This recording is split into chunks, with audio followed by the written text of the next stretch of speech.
네, 안녕하세요. 저는 구주입의 대입관 강사 김태성 선생이라고 합니다. 오늘은 여러분들에게 이번 2학기 중간고사 인천고등학교 수투 시험에 대해서 그 결과 분석, 내용들, 기말 대비 방향 이런 것들에 대해서 설명을 드리기 위해서 이 자리에 나와서 지금 영상을 촬영 중입니다. 자, 여기 PPT를 보시면 일단 인천고등학교 중간고사에 대한 분석을 말씀드릴 거고요. 먼저 문항 분석은 총 20문항, 객관식 17개, 논수령 3개. 아마 1학기 때 시험하고 문항수, 논수령 문항수, 그리고 배점까지 거의 똑같다고 보시면 될 것 같습니다. 그래서 그 시험에 대한 큰 변동사항은 없고 시험의 기조와 난이도 전체적으로 계속 유지되는 그런 시험으로 파악이 됐습니다. 자, 이어서 단원별 문항 분포는 그 수투의 전반부인 함수의 극한, 연속, 미분법, 접선의 방정식까지 골고루 분포되어서 역시 특이사항 없이 일반적인 시험의 형태라고 볼 수 있겠습니다. 자, 이어서 난이도 분석 및 이제 성적 분포에 대해서 말씀을 드리면 난이도 분석은 일단 킬러 문항은 없다라고 이제 보는 게 맞을 것 같습니다. 그 시간 내에 50분이라는 시간 시험 내에 풀기가 많이 어려운 고난도의 문제는 출제되지 않았고요. 그렇다고 모든 문제가 쉽지는 않았고 상위권 1등급을 변별하기 위해서 한 2문항 정도는 변별용 문제가 출제되었습니다. 표면적인 난이도는 그래서 한 중상 정도로 보이는데 학생들 입장에서는 실제 시험 시간에서의 긴장감과 어떤 시간의 이제 압박감 때문에 변별력 문제가 생각보다 접근이 잘 안 되고 그래서 이제 못 푸는 경우가 굉장히 많았을 텐데 차분히 이제 시간을 갖고 생각해 보면 실질적인 난이도는 그렇게 많이 어려운 문제는 아니었기 때문에 체감 난이도 중, 표면적인 난이도 중상 한 이 정도로 이제 말씀드릴 수 있을 것 같습니다. 자, 등급 컷은 1등급 컷이 이제 거의 확정인데 한 89점 이상 돼야 1등급으로 이제 볼 수 있겠고요.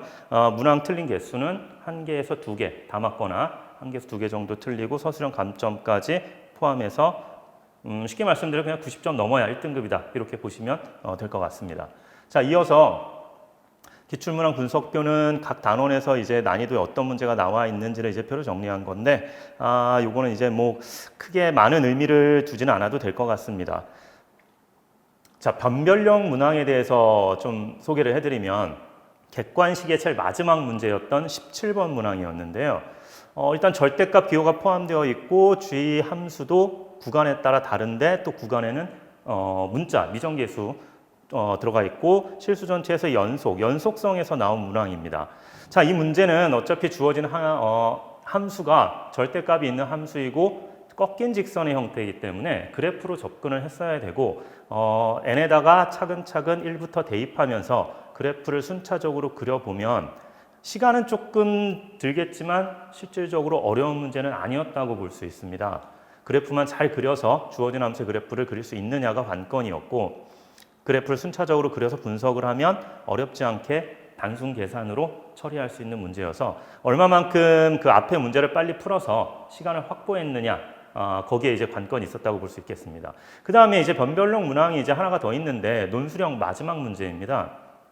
자, 이 문제는 대부분의 학생들이 제일 마지막에 이제 보게 될 것이고 일단 문항 자체가 생소한 형태를 띠고 있으며 문자들도 굉장히 많이 복잡하게 보이기 때문에 시간 부족과 좀 접근의 어려움 때문에 거의 많은 학생들이 거의 다 틀린 것으로 있다는 예상해 보고 있는데 자, 시간만 조금 확보했으면 이게 접선의 방정식에서 미분 활용 접선의 방정식에서 나온 문제이고 주어진 함수를 미분해서 접선의 방정식을 구해보면 어렵지 않게 일단 K값이 결정이 됩니다.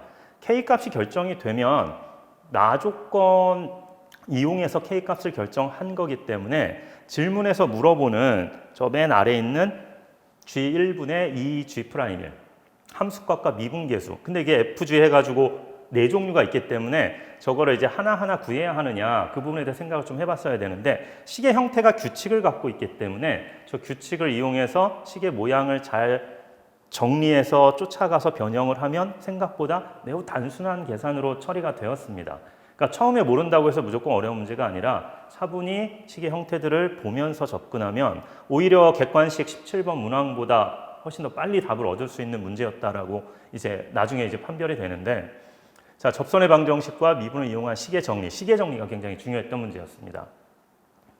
구하고자 하는 식의 형태를 잘 생각하면서 구하고자 하는 식의 형태랑 맞춰가면서 생각을 했으면 생각보다 간단하게 풀 수 있었는데 그 현장에서 학생들은 좀 차이가 있기 때문에 이 문제가 이번 시험에서 가장 이제 오답률이 높은 그런 문제였다라고 말씀드릴 수가 있겠습니다. 자, 그래서 시험은 전반적으로 이제 특이사항은 없었고 기존의 출제 기조를 계속 유지했기 때문에 총평은 출제 겨냥은 고난도 없이 기존과 비슷하다. 변별력 문항은 역시 비슷하게 두 문항 정도를 출제해서 1등급을 구분 짓는 그런 시험으로 보입니다.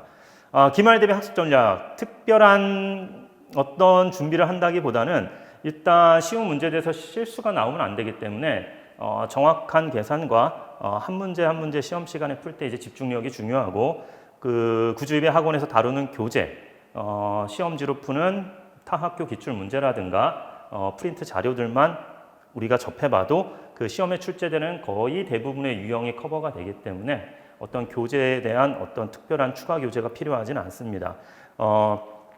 시험이 평이한 만큼 인창고 시험은 일단 실수가 없어야 하는 것이 가장 중요한 것 같습니다. 그 변별력 문제 하나, 논술형에서 하나 틀리고 객관식을 맞았어도 앞부분에서 실수가 하나 나오면 2등급이기 때문에 시험 시간에 집중력 있게 계산해 나가는 그런 자세와 평소에도 생각을 많이 하면서 수학 공부를 하는 기본적인 것들이 매우 중요하게 작용하는 그런 시험이었다고 말씀드릴 수 있을 것 같습니다. 예, 인창고 그 중간고사에 대한 분석은 이 정도로 마무리 지을 거고요. 예, 지금까지 들어주셔서 감사합니다. 구주입의 김태성이었습니다.